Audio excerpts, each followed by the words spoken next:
Yemen के हूसियों पर अब तक का सबसे डेडली अटैक किया गया यूएस की जानिब से, और वो भी डोनाल्ड ट्रंप की इंतजामिया की जानिब से। आज की इस वीडियो में हम जानने की कोशिश करेंगे कि ये जो फ्रेश झड़पों का आगाज हुआ है यमन के हूसीज और यूएस एडमिनिस्ट्रेशन के दरमियान, इसके पीछे क्या मुहर्रिकात हैं, किसने ये लड़ाई शुरू की है और आगे ये कहां तक जा सकती है। डोनाल्ड ट्रंप ने इस हवाले से क्या बयानात दिए हैं और हूसीज के क्या इरादे हैं, आइए जानते हैं।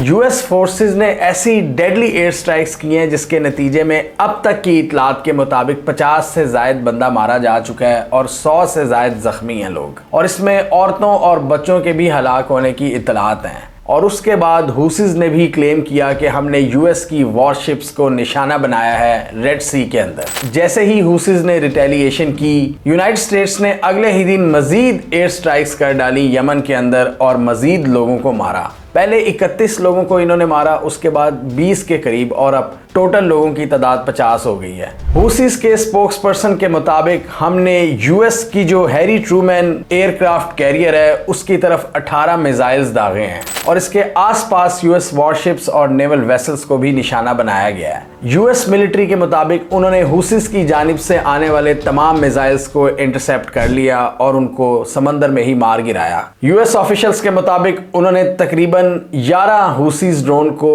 टारगेट किया है और उन्होंने मजीद कहा कि हैरी ट्रूमैन वॉरशिप के करीब कोई भी मिसाइल नहीं आया। और उसके बाद अमेरिका ने हफ्ते के बाद इतवार की रात को भी अपने हमलों को जारी रखा और डेडली स्ट्राइक्स की यमन के अंदर, जिसमें सना का कैपिटल सिटी शामिल है, हुदैदा पोर्ट शामिल है, सदा का नॉर्दर्न प्रोविंस जो कि हूसीज का एक स्ट्रॉन्ग होल्ड है और सऊदी अरब के साथ उसकी बाउंड्री लगती है। सना एयरपोर्ट कॉम्प्लेक्स के भी एक बहुत बड़े हिस्से को तबाह कर दिया गया है, जिसके अंदर एक मिलिट्री फैसिलिटी भी शामिल थी। इसके अलावा बायदा और मारिब के इलाकों को भी निशाना बनाया गया है और यूएस ने तकरीबन 47 से जायद एयर स्ट्राइक्स की हैं और अब तक के मुताबिक ये सबसे डेडली एयर स्ट्राइक्स हैं। पिछले 1.5 सालों में इनकी जो लड़ाई जारी है, जो बाइडेन एडमिनिस्ट्रेशन ने आगाज किया था जिन एयर स्ट्राइक्स का, और उस वक्त हमने देखा था कि यूएस और यूके ने मिलकर इन पर एयर स्ट्राइक्स की थी, क्योंकि पिछले साल जनवरी में हूसीज ने अलल ऐलान ये धमकी दी थी कि हम रेड सी के अंदर इजरायली बाउंड शिप्स को निशाना बनाएंगे।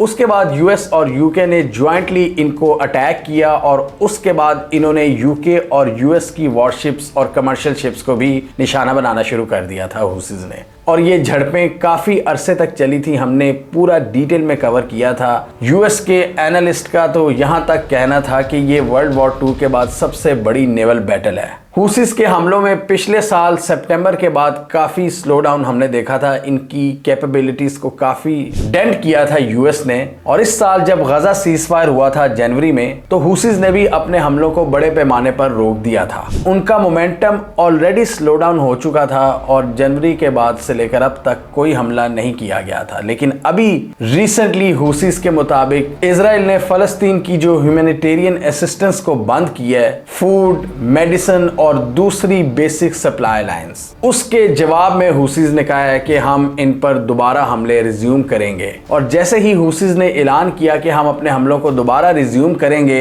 अमेरिकन फोर्सेस हरकत में आ गई हैं और डोनाल्ड ट्रंप ने भी इस हवाले से बहुत ही सख्त बातें की हैं। यूएस एडमिनिस्ट्रेशन के मुताबिक हमने हूसीज के सिर्फ टॉप लीडर्स को निशाना बनाया है, हमने आम सिविलियंस को नहीं मारा, लेकिन ये क्लियर इतलात हैं कि इसमें बच्चे भी मारे गए हैं। और सना के कुछ शहरियों से बात की है एएफपी न्यूज एजेंसी ने, उन्होंने कहा कि पिछले 12 साल की सिविल वॉर में हमने इतनी खौफनाक बमबारी नहीं देखी कैपिटल सिटी में। और ये लग रहा है कि डोनाल्ड ट्रंप ने वाकई ही एक बहुत ही कोई खतरनाक असॉल्ट लॉन्च किया है इन पर, और उनके अल्फाज जरा देखें क्या है। ट्रंप ने कहा है कि हम इन पर ओवरवेलमिंग लीथल फोर्स का इस्तेमाल करेंगे। ट्रंप कहते हैं कि funded by Iran, the Houthi thugs have fired missiles at US aircraft and targeted our troops and allies. और फिर वो कहते हैं कि अगर इनके हमले ना रुके तो hell will rain down upon you like nothing you have ever seen before. Our brave warfighters are right now carrying out aerial attacks on the terrorist bases, leaders and missiles defenses to protect American shipping,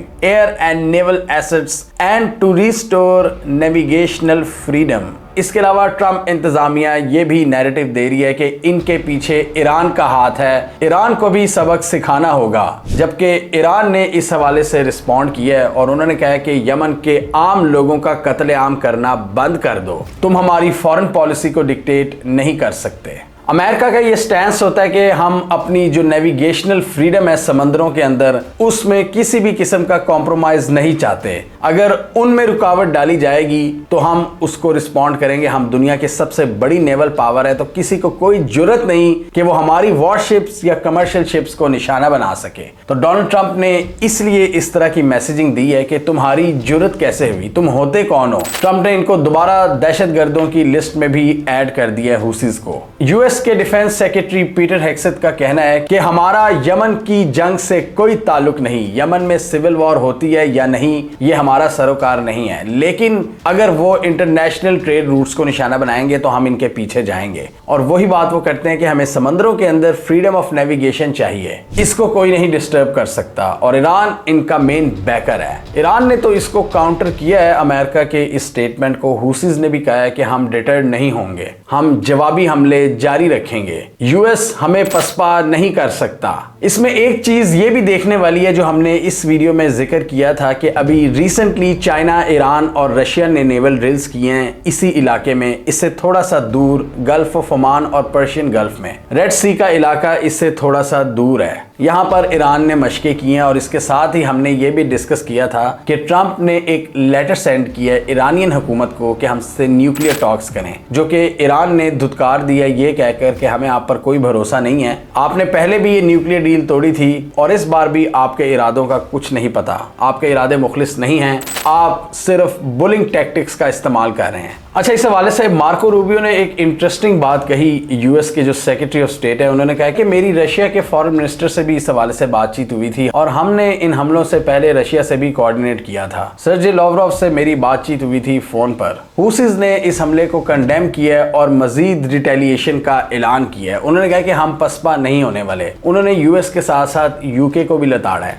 UK forces ने directly US forces के साथ तो इस operation में हिस्सा नहीं लिया, जैसे पिछले हमने ऑपरेशंस में देखा कि यूएस और यूके के फाइटर जेट्स मिलकर ही स्ट्राइक्स करते हैं यमन के ऊपर। इस बार इतलात ये है कि उन्होंने जहाजों की रीफ्यूलिंग के लिए मदद की है यूएस की। तो आप देखें, यूएस और यूके के जितने मर्जी इख्तलाफात हों, जो उनकी मिलिट्री टू मिलिट्री कोऑपरेशन है वो बरकरार रहता है। और सेंटकॉम अपने एलाइज को इस रीजन में इकट्ठा रखती है, चाहे वो पाकिस्तान हो, चाहे वो यूके हो, चाहे वो अरब मुल्कों की फोर्सेज हों। हुसीज की बात करें तो उन्होंने 2023 नवंबर में जब ये जंग का आगाज हुआ था गजा के अंदर, उस वक्त रेड सी के अंदर कमर्शियल शिप्स को निशाना बनाना शुरू किया था और उन्होंने पहले कहा था कि हमारा निशाना सिर्फ इजरायली शिप्स होंगी। उसके बाद जब यूएस और यूके इनकी मदद को आए तो इन्होंने यूएस और यूके की शिप्स को भी निशाना बनाना शुरू कर दिया। हुसीज के हमलों में ज्यादा जानी नुकसान नहीं हुआ पिछले पूरे साल में, लेकिन इन्होंने इनकी कुछ कमर्शियल शिप्स और वेसल्स को निशाना बनाया और मामूली डैमेज किया उन्हें अपने हमलों के जरिए। यूएस, यूके और इजराइल की जितनी भी शिप्स गुजरती हैं इस रीजन में, उनके पास एडवांस एयर डिफेंस सिस्टम होते हैं, लिहाजा मोस्टली जो उनके मिसाइल्स और ड्रोन्स हैं उनको वो इंटरसेप्ट कर लिया करते थे। लेकिन इसकी वजह से क्या हुआ कि कमर्शियल शिप्स ने अपने रस्तों को तब्दील करना शुरू कर दिया। कमर्शियल शिप्स जिनका ताल्लुक बड़ी बड़ी कंपनी से होता है, उन्होंने ऑल्टरनेट रूट्स को अडॉप्ट करना शुरू कर दिया जो कि बहुत लंबे थे, जो कि साउथ अफ्रीका से होकर अटलांटिक ओशन के रास्ते यूरोप तक पहुंचते थे। मतलब जो ये एक शॉर्टेस्ट रूट है रेड सी का, इसको बहुत बुरी तरह से इन्होंने अफेक्ट कर दिया था हुसीज के हमलों ने। और हमने ये भी देखा था कि हुसीज ने चाइना और रशिया से एक बैकडोर डील कर ली थी कि हम आपकी शिप्स को निशाना नहीं बनाएंगे। और हमने क्लियरली देखा था कि गल्फ ऑफ एडन में बाब एल मंडब स्ट्रेट के थ्रू कितनी शिप्स का गुजर कम हुआ था और कितनी परसेंटेज तक ट्रेड में कमी आई थी। वैसे ये ग्लोबल ट्रेड का तकरीबन 15% तक कैरी करता है ये रेड सी, और उसके 40% ऑपरेशंस को इन्होंने मुतासिर कर दिया था हुसीज ने।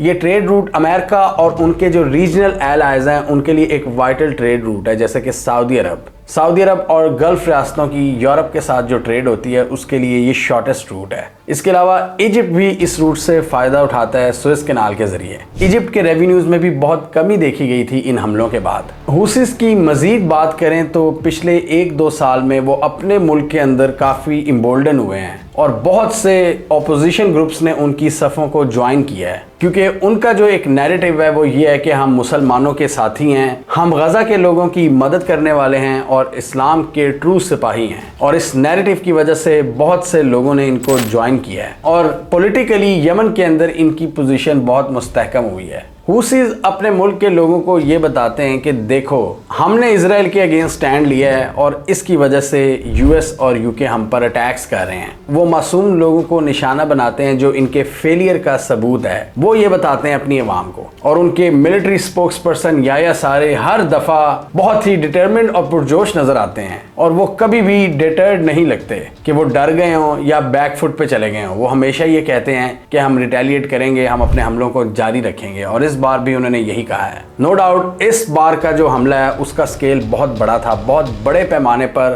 50 से ज़ायद टारगेट्स को निशाना बनाया गया है मुख्तलिफ एरियाज में, जहां पर इनके टॉप कमांडर्स को निशाना बनाया गया है। और यूएस के मुताबिक उनका टारगेट हुसीस की टॉप लीडरशिप थी, जबकि सिविलियन कैजुअलिटीज भी हुई हैं। यूएस की इस कैंपेन की वजह से हुसीज मजीद फाइटर्स को रिक्रूट करेंगे यमन के अंदर और उनके मुताबिक जब तक गजा का मामला हल नहीं किया जाता हम पीछे नहीं हटेंगे। जबकि ट्रंप इंतजामिया का कहना है कि तुम्हें ये कैटेगोरिकली कहना होगा कि हम रेड सी के अंदर अमन कायम करने जा रहे हैं और हम किसी शिप को निशाना नहीं बनाएंगे।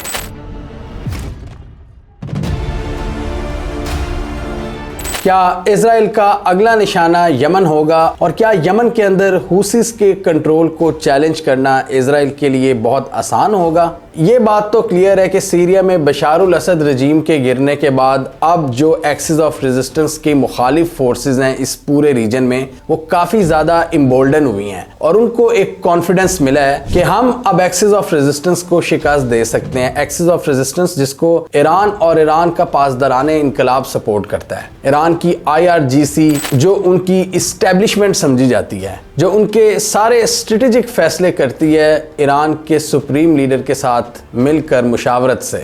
तो इन वीडियोस में हमने डिस्कस किया था कि किस तरह वक्ती तौर पर एक्सिस ऑफ रेजिस्टेंस को एक बहुत बड़ा धचका लगा है फ़लस्तीन के अंदर, लेबनान के अंदर और सीरिया के अंदर। और अब इजराइल डिस्कस कर रहा है अमेरिका से कि हुसीस का भी बंदोबस्त किया जाए और इनके मामलात को भी हतमी नतीजे तक पहुंचाया जाए, इन पर भी ऐसी कारी ज़रब लगाई जाए कि ये दोबारा मिसाइल दागने जोगे ना रहें। तो इसलिए हम देख रहे हैं कि इजराइल यूके और यूएस के साथ मिलकर स्ट्राइक्स में इजाफा कर रहा है। इसके अलावा भी अगर हम यमन के लैंडस्केप पर नज़र डालें तो हुसीस के अलावा भी बहुत से ग्रुप हैं जो इनके मुखालिफ हैं और यमन के अंदर जो ऑफिशियल गवर्नमेंट है वो भी हुसीस की नहीं है। पिछले दिनों हमने देखा था कि यूएन की तरफ से जो मुज़ाकरात करवाए जा रहे थे हुसीज और गवर्नमेंट फोर्सेस के दरमियान वो काफ़ी हद तक कामयाब हुए थे और बहुत सी रोड्स को ओपन किया गया था यमन के अंदर। तैज रोड की ओपनिंग ने बहुत सी उम्मीदों को जन्म दिया था कि यमन के अंदर हालात अब मज़ीद बेहतर होंगे। और इसके अलावा हम ये भी देख रहे हैं कि सऊदी अरब भी इनसे बातचीत कर रहा है और एक फाइनल डील करने को तैयार है। लेकिन जब से ये 7 अक्टूबर वाला मामला हुआ है, फ़लस्तीन और इजराइल के दरमियान एक नई जंग का आगाज़ हुआ है, उसकी वजह से चीज़ें फिर चेंज हो गई हैं। सऊदी अरब पर काफ़ी प्रेशर है इजराइल और अमेरिका का कि इनको ना तस्लीम करें, इनसे बातचीत मत करें। जबकि सऊदिया नए नए महाज नहीं खोलना चाहता। सऊदिया ने बहुत ज़्यादा बमबारी की थी हुसीस पर 2015-16 में, लेकिन वो उनको गिराने में नाकामयाब रहे। तो इसलिए उन्होंने फाइनली 2021-22 में सोचा था कि अब हम इनसे पीस डील करेंगे। तो वो 1-1.5 साल से जो कोशिशें चल रही थी उनमें फिलहाल एक ब्रेक लगा हुआ है। सऊदी अरब ने जब ईरान से हाथ मिलाया था उसके बाद ही इनकी हुसीस के साथ भी पीस निगोशिएशंस का आगाज हुआ था और वो अभी तक वहीं पर खड़ी हैं, उसमें अभी कोई एस्केलेशन नहीं आई। हुसीस ने बीच में सऊदी अरब को भी बहुत दफा वार्न किया है कि आपने यूएस की बात नहीं माननी, नहीं तो फिर हम आपके ऑयल टैंकर्स को निशाना बनाना शुरू कर देंगे, आपकी जो गैस पाइपलाइंस हैं, ऑयल की जो सारी लाइंस हैं उनको हम टारगेट करेंगे। तो सऊदी अरब बड़ा डर रहा है। सऊदी अरब के अपने एम्बिशंस है 2030 के तहत, उन्होंने अपनी इकोनॉमी को डाइवर्सिफाई करना है, ट्रैवल एंड टूरिज्म को बढ़ाना है। तो वो ये नहीं चाहते कि हमारा इनसे कोई पंगा हो हुसी से, ना वो चाहते हैं कि हमारा इजराइल से कोई कॉन्फ्लिक्ट हो, ना वो चाहते हैं हमारा साउथ में यमन के साथ कोई मसला हो। तो इसलिए वो अब उनसे नहीं कोई जंग मोल लेना चाहते। उन्होंने बार बार उनको भी यकीन दहानी कराई है कि नहीं करेंगे हम। यूनाइटेड नेशंस की एक कांस्टेंट प्रेजेंस है यमन के अंदर, जो कि चाह रही है कि मुज़ाकरात फाइनलाइज हो जाएं और डिफरेंट जो पार्टीज हैं वो एक दूसरे से हाथ मिला लें, क्योंकि बहुत ज़्यादा ह्यूमैनिटेरियन लॉस हो चुका है, लाखों अफराद बेघर हो चुके हैं और हज़ारों अफराद की जान जा चुकी है। और बिल्कुल सीरिया की तरह डिफरेंट जगहों पर डिफरेंट पार्टीज का कंट्रोल है, और जिस जगह पर एक पार्टी का कंट्रोल है वहां पर बी पार्टी का बंदा नहीं जा सकता, वहां एंटर भी नहीं हो सकता। तो पिछले दिनों हमने देखा था 2-3 रोड्स ओपन हुई थी, एक बहुत बड़ी उम्मीद पैदा हुई थी कि ये प्रोसेस आगे चलेगा। लेकिन अब यहां पर एक्सिस ऑफ रेजिस्टेंस के मुखालिफ ग्रुप्स देख रहे हैं कि किस तरह इनको शिकस्त हो रही है, और वो अब एक मौका समझ रहे हैं इवन यमन के अंदर भी। लेकिन यमन के अंदर बात करें थोड़ी सी डिफरेंट सिचुएशन है, और वो ये कैपिटल सिटी सना और उसके आसपास जो पूरा रीजन है उसको हुसीस कंट्रोल करते हैं, और वहां पर जो ट्राइबल बेल्ट है, जो कबायली सरदार है, वो भी हुसीस के साथ हैं। तो बहुत मुश्किल है इस इलाके में इनके कंट्रोल को चैलेंज करना। जो ईस्ट का इलाका है वो तो बिल्कुल ही एक ओपन बैटलफील्ड है, वहां पर किसी का कोई खास कंट्रोल नहीं है, गवर्नमेंट फोर्सेस का भी कंट्रोल नहीं है, वहां पर दाइश की भी प्रेजेंस है, वहां पर दूसरे डिफरेंट ग्रुप्स की प्रेजेंस है, और वो है भी बहुत ज्यादा सहराई इलाका, वो ज्यादा मैटर भी नहीं करता। ये जो समंदर के आसपास इलाके हैं, रेड सी के पास, इन एरियाज पर हुसीस का कंट्रोल है। Bab el Mandeb strait, Gulf of Aden, इन एरियाज को हुसीस कंट्रोल करते हैं। लेकिन हुसीस के जो सपोर्टर्स हैं वो भी ये समझते हैं कि यहाँ पर जो एंटी अंसारुल्लाह ग्रुप्स हैं उनको एक कॉन्फिडेंस मिल सकता है सीरिया में बशारुल असद के कोलैप्स के बाद कि हम हुसीस को चैलेंज कर सकते हैं। लेकिन ये डिपेंड करेगा कि यहाँ CIA और मुसाद किस तरह अपना किरदार अदा करती है, और आई थिंक सऊदी अरब भी इसमें एक बहुत इंपॉर्टेंट रोल प्ले करेगा। सऊदी अरब ने अभी तक तो इनको ना की हुई है अमेरिका वगैरह को कि भाई हमने इनसे एक नई जंग का आगाज नहीं करना। हुसी वैसे तो एक सख्त जान और जंगजू कौम समझी जाती है, और उनको ज्यादा कोई फर्क नहीं पड़ता किसी नई जंग का आगाज होता है या नहीं होता, वो हमेशा लड़ने के लिए तैयार रहते हैं। और उनकी वॉर स्ट्रेटजी ने भी उनको यमन के अंदर फोर्टिफाई होने में काफ़ी मदद दी है। उन्होंने जिस तरह अलायंसेस बनाए हैं दूसरे ग्रुप्स के साथ, और यमन के लोगों ने जिस तरह उनकी कार्रवाइयाँ देखी हैं फ़लस्तीन के हक में कि वो उन्होंने इजराइल के साथ पंगा लिया है, अमेरिका के साथ पंगा लिया है, तो यमन के अंदर बहुत से जो एंटी हुसी ग्रुप्स भी थे उन्होंने भी इनकी सफ़ों को ज्वाइन किया है। और दूसरी फिर ईरान की सपोर्ट, और एक रिपोर्ट तो हमने ये भी देखी थी कि बहुत से हिजबुल्लाह के फाइटर्स इनकी सपोर्ट में आ रहे हैं, इनके साथ जंग में शामिल हो रहे हैं। तो इस वक्त अगर हम ऑन ग्राउंड सिचुएशन की बात करें, ज़मीनी हकायक की बात करें, तो वो हुसीस के खिलाफ जाते हुए नजर नहीं आ रहे। जिस तरह हमने देखा था सीरिया के अंदर किस तरह हयात तहरीरुल शाम ने इनकी फोर्सेस को मात दी, और बशारुल असद की अपनी आर्मी के मोराल डाउन हो चुके थे, वो खुद उनके साथ नहीं रहना चाहती थी, एक बहुत बड़ी तादाद में जो फोर्सेस थी, क्योंकि जब आपकी फोर्सेस का मोराल डाउन हो जाए तो वो लड़ने के काबिल नहीं रहती, दुश्मन उसको इजीली हरा सकता है। हुसीस के केस में ये है कि अंसारुल्लाह का अपना जो बॉन्ड है वो बहुत मजबूत है, और ट्राइबल लीडर्स की सपोर्ट और ग्राउंड सिचुएशन, और यहाँ पर एक टफ टेरेन है जो इनको एक एज प्रोवाइड करती है। सीरिया की तरह मैदानी इलाके नहीं हैं, और अंसारुल्लाह ने अपने खिलाफ होने वाली कई जंगी मुहिमात को शिकस्त दी हुई है, चाहे वो सऊदी अरब की जानिब से हो या यमन के अंदर की कोई कैंपेन हो।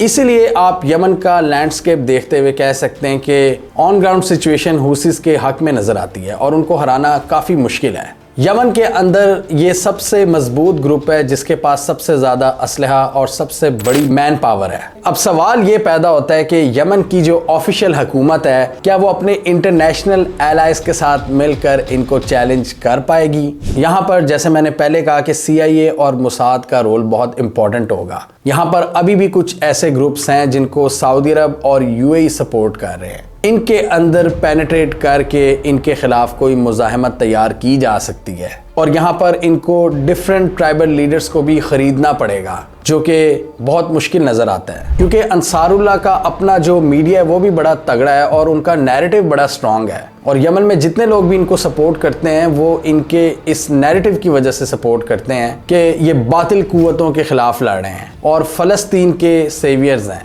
आप देखें ना, इन्होंने किस तरह रेड सी के अंदर डिफरेंट कार्रवाइयाँ करके पूरी इंटरनेशनल ट्रेड को हिलाकर रख दिया है, और अब डिफरेंट शिपिंग कंपनीज दूसरे इंटरनेशनल ट्रेड रूट्स को लेने पर मजबूर हैं। हुसीस की रशिया से भी बातचीत चल रही है कि वो इनको मिलिट्री असिस्टेंस प्रोवाइड करे। यमन का जो ओवरऑल एनवायरनमेंट है वो अभी काफ़ी हद तक काम है और पीसफुल है, लेकिन हालात किसी भी वक्त ख़राब हो सकते हैं। जैसे सीरिया का हमने देखा था, 1 साल पहले तक कोई सोच भी नहीं सकता था कि बशारुल असद के खिलाफ खिलाफ इतनी बड़ी रेजिस्टेंस फोर्स उभर कर सामने आएगी और उसकी गवर्नमेंट को उड़ा कर रख देगी। फिलहाल हुसीस के खिलाफ ऐसा कुछ होता हुआ नज़र नहीं आ रहा, लेकिन अमेरिका और इजराइल की जो एयर स्ट्राइक्स हैं वो काफ़ी हद तक इनकी मिलिट्री कैपेबिलिटीज़ को डेंट कर सकती हैं। तो उस मैदान में ये जो ओवर द होराइजन कैपेबिलिटीज़ हैं वहाँ पर ये इनको शिकस्त दे सकते हैं और वहाँ पर फिर ईरान का असल इम्तिहान होगा कि एक्सिस ऑफ रेजिस्टेंस की इस ब्रांच को वो किस तरह सिक्योर करते हैं। लेबनान और सीरिया में तो ईरान को एक बहुत बड़ी शिकस्त हुई है।